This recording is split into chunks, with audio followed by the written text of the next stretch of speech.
નમસ્કાર મિત્રો, આજે આપણે વાત કરવાના છીએ અમદાવાદમાં એક રિક્ષાવાળી મહિલા સાથે બનેલી ઘટના. અમદાવાદ શહેરની સવાર હતી. રેલવે સ્ટેશન પાસેના રસ્તા પર ચમકતા સૂર્યકિરણો ધૂળમાં ભળીને એક અજાણી ચમક પેદા કરતા હતા. લોકોની ભીડ, વાહનોનો અવાજ, ચાની ટપરી પરની ચર્ચાઓ, આ બધાની વચ્ચે એક મહિલાની રિક્ષા ધીમે ધીમે આગળ વધતી હતી. તેનું નામ હતું નીતા પટેલ. મધ્યમ વર્ગીય કુટુંબમાંથી આવેલી, પણ હવે જીવનના સંઘર્ષનો પર્યાય બની ગયેલી. પતિનું મૃત્યુ અકસ્માતમાં થયું હતું. તે દિવસે આખી દુનિયા જાણે ધરાશાયી થઈ ગઈ હતી, પણ તેના બે નાના બાળકોના ચહેરા જોઈને તે જાણતી હતી કે હવે રડવાથી નહીં, રીડથી જ આગળ વધવું પડશે. માં, આજે તું ખાલી હાથ નહીં આવજે. હા, મારી સ્કૂલ ફી કાલે ભરવાની છે, દીકરો કાલે રાતે કહેતો હતો. તે શબ્દો નીતાના દિલમાં વીજળીની જેમ વાગતા હતા. એ માટે જ તે આજ સવારે વહેલી ઉઠી હતી, રિક્ષા સાફ કરી હતી અને આશા રાખી હતી કે આજે થોડું વધારે કમાઈ જઈએ. સવારના 9 વાગ્યાના ટાણે નીતાને રેલવે સ્ટેશન પાસે એક કોલેજિયન યુવતી મળી. દાદીગઢ લઈ જશો? નીતાએ સ્મિત સાથે માથું હલાવ્યું. હા બેન, બેસો. રિક્ષા ધીમેથી આગળ વધી. રસ્તામાં હળવી વાતો થઈ. યુવતી બોલતી રહી પોતાના સપનાઓની, અને નીતા વિચારતી રહી પોતાના બાળકના ભવિષ્યની. દિવસ મધ્યા સુધી સામાન્ય રીતે પસાર થયો. 2-3 ફેરા કર્યા, થોડા પૈસા કમાયા, પણ હજુ પણ તે ફી જેટલું જ ન હતું. સાંજે 5 વાગ્યાના ટાણે સ્ટેશન પર એક સજ્જન સાહેબ ઉતર્યા. હાથમાં બેગ, આંખોમાં ઉતાવળ અને અવાજમાં તાત્કાલિકતા. બહેન, મને એસઓજી હાઈવે તરફ જવું છે, જલ્દી મૂકી આવશો? નીતાએ કહ્યું. હા સાહેબ, બેસો. રિક્ષા ચાલી. સાહેબનો અવાજ, નીતાનો સંયમિત સ્વર વચ્ચે ધીમે ધીમે વાત શરૂ થઈ. તમે રિક્ષા ચલાવો છો? આજકાલ સ્ત્રીઓ માટે આ સરળ નથી.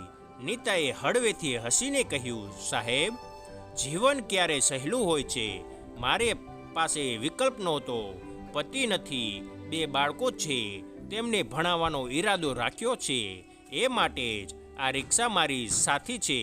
સાહેબ થોડીક ક્ષણ ચૂપ રહ્યા, પછી ધીમેથી બોલ્યા. તમારી જેવી સ્ત્રી સમાજ માટે પ્રેરણા છે. નીતાનું મન ભરી આવ્યું, પણ એણે આંખો પાંકી નહીં, કારણ કે હવે આંખોમાંથી આંસુ નહીં, સપના વહેવા જોઈએ. જેમ એસઓજી હાઈવે પહોંચ્યું, સાહેબ ઉતાવળમાં નીચે ઉતર્યા. બેગ ઉઠાવે, ફટાફટ બોલ્યા. આ રહ્યું તમારું ભાડું બહેન. Thank you. રિક્ષા ફરી પાછી વાળી. થોડું અંતર કાપીને નીતાએ પાછળ જોયું. સીટ પર એક કાળો કવર પડેલો.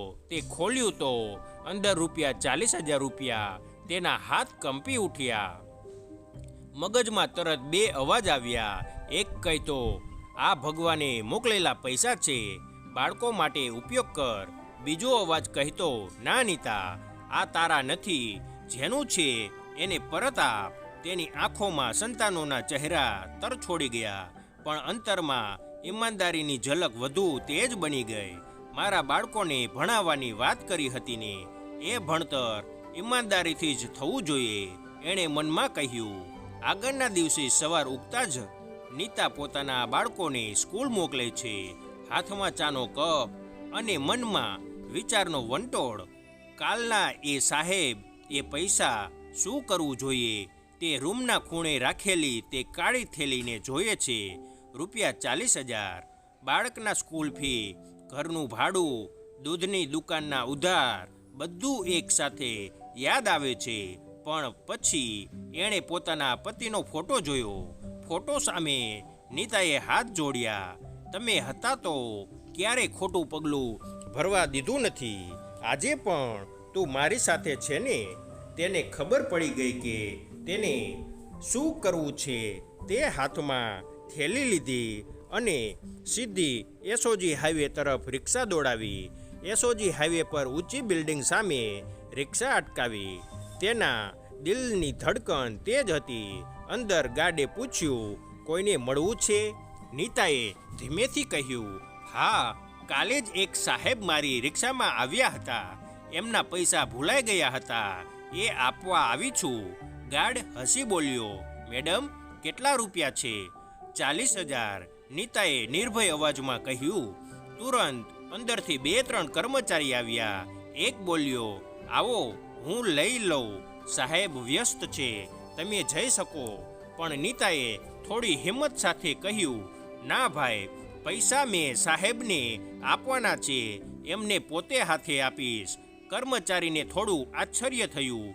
એ બોલ્યો, બરાબર, બેસો થોડી વાર. નીતા ખુરશી પર બેઠી. હાથમાં થેલી પકડીને એના મનમાં એક અજાણ્યો ભય હતો. શું એ સાહેબ માનશે કે હું સાચી છું? શું એ વિચારે નહીં કે મેં પૈસા રોકી રાખ્યા? અંદર સાહેબ મીટિંગ પૂરી કરીને બહાર આવ્યા. એ જ સાહેબ. તેમણે નીતાને જોયા. અરે, તમે અહીં? શું વાત છે? નીતાએ થેલી આગળ કરી. સાહેબ, કાલે મારી રિક્ષામાં આ પૈસા ભૂલાઈ ગયા હતા. મને આજે જ સમજાયું કે આ તમારા છે. સાહેબના ચહેરા પર આશ્ચર્ય છવાયું. તેમણે તરત થેલી ખોલી, પૈસા ગણ્યા અને આંખોમાં એક અલગ જ પ્રકાશ દેખાયો. એ બોલ્યા, મને વિશ્વાસ નહોતો કે આજકાલ પણ લોકો આવું કરે છે. તમે તો મારી નજરમાં દેવ સમાન છો. નીતા હાથ જોડી બોલે, ના સાહેબ, હું ફક્ત માં છું. મારા બાળકો માટે સાચું કામ કરવું જ મારો ધર્મ છે. પણ અચાનક એક કર્મચારી અંદર દોડી આવ્યો. સાહેબ, કાલે રિક્ષાવાળી એ જ હશે ને? તમે કહ્યું હતું કે કોઈએ પૈસા ચોરી કર્યા. સાહેબ થોડા ગભરાયા. કર્મચારી બોલ્યો, લાગે છે એ જ છે, એને બોલાવો. નીતાનો ચહેરો ફીકો પડી ગયો. ચોરી? એ શબ્દ એની આત્મામાં વીજળીની જેમ વાગ્યો. સાહેબને સમજાયું કે વાત ગલત રીતે બહાર ગઈ હતી. તેમણે તરત કહ્યું, ના, ભૂલ મારી હતી. આ બહેન તો ઈમાનદારીની મૂર્તિ છે. પણ ત્યાં સુધી નીતાની આંખોમાં આંસુ આવી ગયા હતા. એ ધીમેથી બોલી, સાહેબ, દુનિયા જેટલી ગરીબ બતાવે છે, મને એટલી હું નથી. મારી પાસે માન છે, ઈમાન છે, એ હું ક્યારેય ગુમાવતી નથી. સાહેબ એના પગે હાથ મૂકીને માફી માંગવા લાગ્યા. બહેન, મારી ભૂલ હતી. તમારા જેવા લોકો આ દુનિયામાં ઈમાનદારી જીવત રાખે છે. ઓફિસમાં હાજર બધા કર્મચારી પણ ચકિત થઈ ગયા. એ પળે નીતાની આંખોમાં આંસુ હતા. પણ એ આંસુ દુઃખના નહોતા, ગૌરવના હતા. જીવનમાં પૈસા મળીને સુખ નહીં મળે, પણ ઈમાનદારી સાથે જીવવું એ સૌથી મોટું ધન છે. નીતાએ એ દિવસથી એ સાબિત કરી દીધું. કેટલાક પળો એવા હોય છે જે માણસનું આખું જીવન બદલી નાખે છે. અને એ જ પળ આજે નીતાની સામે ઊભી હતી. નીતા રિક્ષાની બાજુમાં ઊભી હતી. ચહેરા પર થોડી શરમ, આંખોમાં થોડી ભીંજાયેલી ઈમાનદારી. સામે સાહેબ હતા, હાથ જોડીને માફી માંગતા હતા. સાહેબ બોલ્યા, બહેન, હું તમારું શું પ્રતિફળ આપી શકું? આજકાલ લોકો પૈસા માટે ઈમાનદારી ગુમાવી દે છે, પણ તમે તો એ ઈમાનનું જીવંત ઉદાહરણ છો. નીતાએ હળવેથી સ્મિત આપ્યું. સાહેબ, હું કોઈ પ્રતિફળ નથી માગતી. મને તો ફક્ત એ શાંતિ જોઈએ કે મારા બાળકોને કહું, તમારી માં ખોટું પગલું કદી ભરતી નથી. સાહેબે નીતાનો મોબાઈલ નંબર લીધો. એમણે કહ્યું, એક દિવસ મારા ઓફિસમાં આવી જજો, તમને કંઈ ખાસ કહેવાનું છે. નીતાએ પણ વધુ વિચાર કર્યા વિના માથું હલાવ્યું. બપોરના કડકડતા સૂરજ નીચે એ પોતાની રિક્ષા લઈને પાછી નીકળી. હવે એના ચહેરા પર થાક નહોતો, ગૌરવ હતું. એ જાણતી હતી કે પૈસા પાછા આપવાથી એના બાળકો માટે ઈમાનદારીનો પાઠ લખાઈ ગયો છે, જે ક્યારેય ભૂલાશે નહીં. 3 દિવસ પછી નીતાનો ફોન વાગ્યો. સાહેબ બોલ્યા, નીતા બહેન, આજે સમય છે, થોડું આવજો અમારી ઓફિસમાં. નીતાએ બાળકોને સ્કૂલ મૂકીને રિક્ષા સીધી એસઓજી હાઈવે દોડી. તેના દિલમાં ઉત્સુકતા હતી. શા માટે બોલાવ્યા હશે? ઓફિસમાં પહોંચી સાહેબ ખુરશી પરથી ઊભા થઈ સ્વાગત કરે છે, ચા મગાવે છે અને પછી કહે છે, બહેન, હું એક NGO સાથે જોડાયેલો છું જે એવી મહિલાઓને મદદ કરે છે જેમણે પોતાના પગ પર ઊભા રહેવાની હિંમત બતાવી છે. તમારા જેવા લોકોને જ અમે શોધી રહ્યા છીએ. નીતા આશ્ચર્યથી જુએ છે. સાહેબ, હું તો ફક્ત રિક્ષા ચલાવું છું, મારી પાસે ખાસ કંઈ નથી. સાહેબ સ્મિત સાથે બોલે, તમારી પાસે સૌથી મોટું ધન છે સચ્ચાઈ. અમે ઈચ્છીએ છીએ કે તમે અમારા મહિલા તાલીમ કેન્દ્રમાં અન્ય સ્ત્રીઓને શીખો કે ઈમાનદારી અને મહેનતથી શું મેળવી શકાય. નીતાના ચહેરા પર વિશ્વાસનો પ્રકાશ ફેલાય છે. એના હાથ કંપે છે. આ શબ્દો એના જીવનનો નવો વળાંક બની જાય છે. સાહેબે એક નાની ચાવી આગળ કરી. આ તમારી નવી ઇલેક્ટ્રિક રિક્ષા છે. કંપની તરફથી તમારી ઈમાનદારી માટે નાનું ભેટ. નીતા ચમકી ઉઠી, આંખોમાં ખુશીના આંસુ.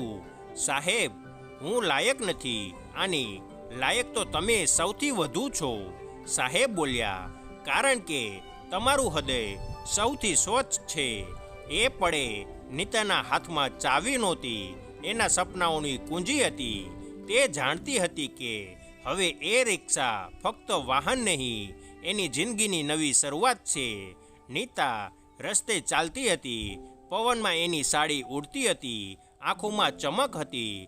રિક્ષામાં બેઠા બેઠા એ વિચારે છે, મારા બાળકોને હવે હું શું કહું કે ઈમાનદારીનું ફળ ક્યારે ખોટું નથી. જ્યારે એ ઘેર પહોંચી, બંને બાળકો દરવાજે દોડી આવ્યા. માં, તું તો નવી રિક્ષા લઈને આવી. નીતા હસીને બોલી, હા બેટા, આ તારી મા માટે ભગવાને મોકલી છે. બાળકોએ માતાને ઝપટી લીધી. રિક્ષા પર હાથ ફેરવીને દીકરાએ કહ્યું, માં, આ તારી હિંમતની રિક્ષા છે. નીતાની આંખો ફરી ભીંજાઈ ગઈ. એ મનમાં બોલી, હે ભગવાન, તું સદા મારી સાથે છે. જિંદગી જ્યારે તમને કઠિન રસ્તાઓ પર મૂકે ત્યારે એનો અર્થ એ નથી કે તમે ખોટી દિશામાં જઈ રહ્યા છો. કદાચ એ રસ્તો જ તમારા માટે નવી ઊંચાઈનો માર્ગ છે. નીતા હવે એ પહેલા જેવી રિક્ષાવાળી મહિલા ન રહી. એ દિવસ પછી એની અંદર કંઈક બદલાઈ ગયું હતું. સાહેબના શબ્દો, તમારી પાસે સૌથી મોટું ધન છે ઈમાનદારી, એની અંદર એક નવો વિશ્વાસ જગાવી ગયા હતા. હવે એ ફક્ત પોતાની જિંદગી માટે નહીં, પરંતુ અન્ય સ્ત્રીઓ માટે પણ જીવવા લાગી. તે દિવસથી નીતાની રિક્ષા ફક્ત મુસાફરોને જ નહીં, અનેક સ્ત્રીઓના સપનાઓને પણ આગળ લઈ જવા લાગી. એ હવે શહેરમાં મહિલાઓ માટે તાલીમ આપતી હતી. ગરીબીથી ડરશો નહીં, ખોટી રીતે કમાવા નહીં, ઈમાનદારીથી મહેનત કરશો તો ભગવાન પણ મદદ કરશે. એના શબ્દો અનેક સ્ત્રીઓના હૃદયમાં આશાની દીવો પ્રગટાવવા હતા. નિશાએ પોતાના બાળકોને ભણાવવાનું ચાલુ રાખ્યું, ઘર ચલાવ્યું અને સાથે સાથે અન્ય સ્ત્રીઓને જીવવાની નવી દિશા આપી. એ હવે રિક્ષા ચલાવતી સ્ત્રી નહોતી, એ એક પ્રેરણા બની ગઈ હતી. સમય ધીમે ધીમે આગળ વધતો ગયો. નીતાના બાળકો હવે શાળામાં ખૂબ સારું કરતા હતા. દીકરો સ્કૂલમાં પ્રથમ આવ્યો અને દીકરીને શિક્ષિકાએ કહ્યું, તમારી મા તો હીરો છે. એ સાંભળીને દીકરીએ ગર્વથી જવાબ આપ્યો, હા, મારી મા દુનિયામાં સૌથી સાચી સ્ત્રી છે. નીતાના હૃદયમાં એ શબ્દો વીજળીની જેમ વાગ્યા.